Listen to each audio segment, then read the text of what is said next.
Hello friend, જય શ્રી કૃષ્ણ. સ્વાગત છે તમને બધા મારી ચેનલ આશા કિચનમાં. આજે આપણે બનાવીશું રાજકોટની ફેમસ ચટણી. રાજકોટની ચટણી ઘરે બનાવવી ખૂબ જ આસાન છે. આ ચટણીની કોઈ પણ ફરસાણ સાથે, ચાટ સાથે, વ્રત કે ઉપવાસમાં પણ ખાઈ શકો છો, અથવા તો તમે ખાખરામાં કે બ્રેડ પર લગાવીને પણ આ ચટણી ખાઈ શકો છો. આ ચટણીમાં મેઇન બે જ ઇન્ગ્રીડિયન્ટ છે, સિંગદાણા અને મરચાં. પણ આ બંને વસ્તુને કઈ રીતે વાપરવા જેનાથી ચટણીનો સ્વાદ પરફેક્ટ રાજકોટ જેવો જ આવે. ખાસ એ વાત છે કે આ ચટણીને તમે ફ્રીજમાં સ્ટોર પણ કરી શકો છો.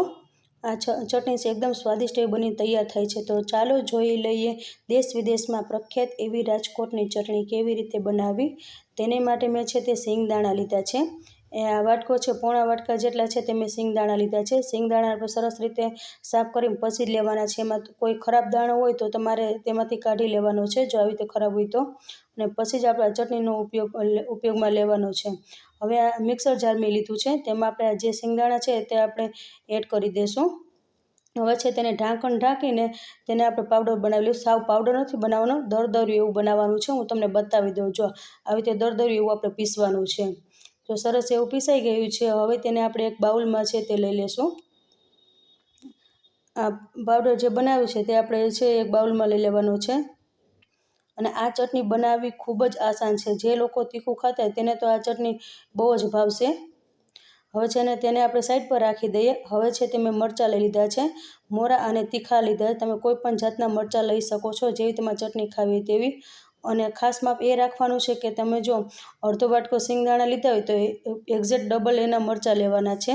અને મરચાં લે ત્યારે ખાસ ધ્યાન રાખવાનું છે, જ્યારે તમે ફ્રીજમાંથી મરચું કાઢો ત્યારે છે તેના ઉપર મરચું આવું થોડુંક એવું ભીનું હોય છે. અને આ મરચાંને છે તે લૂસીને પછી જ આપણે મરચાંનું કટ કરવાનું છે. અને મેં લૂસીને મરચાંને આવી રીતે કટ કરી લીધા છે. મિક્સર જાર લીધું છે, જે મિક્સરમાં આપણે સિંગદાણાનું પાવડર બનાવ્યો તો તે જ મિક્સરમાં આપણે છે મરચાંનું છે તે પેસ્ટ બનાવી લેવાની છે. બધા મરચાં છે મેં મિક્સર જારમાં એડ કરી દીધા છે. અને મરચાં સરસ રીતે પીસાઈ જાય તેની માટે છે આપણે 1 ચમચી જેટલું નિમક લઈશું સ્વાદ પ્રમાણે.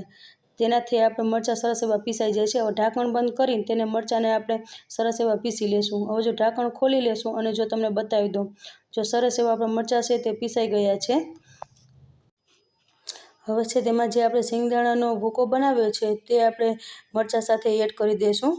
હવે તેમાં છે જો આપણે હિંગ લેશું, 1 ચમચી જેટલી હિંગ એડ કરીશું. અને ચટણીનો કલર સરસ આવે તેની માટે મેં છે અડધી ચમચી જેટલો છે હળદર પાવડર લીધું છે. જો તમે વ્રતને ઉપવાસમાં ખાતા હોય તો તમે હિંગને હળદર પસંદ ના હોય તો તમે સ્કીપ પણ કરી શકો છો.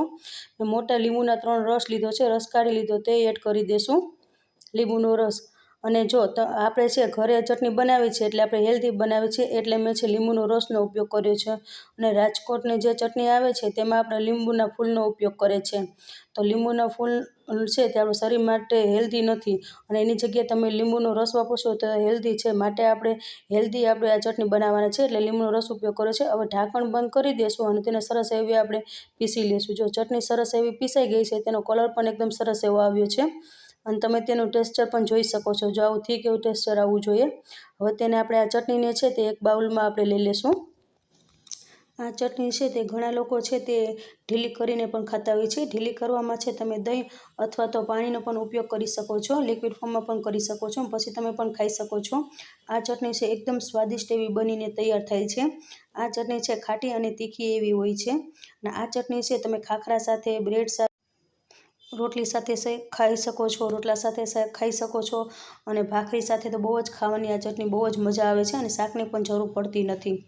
અને મારી આ રેસીપી તમને સારી લાગી હોય તો વિડીયોને લાઇક કરજો, શેર કરજો. અને ચેનલ પર નવા હોય તો ચેનલને સબસ્ક્રાઈબ કરવાનું ભૂલતા નહીં.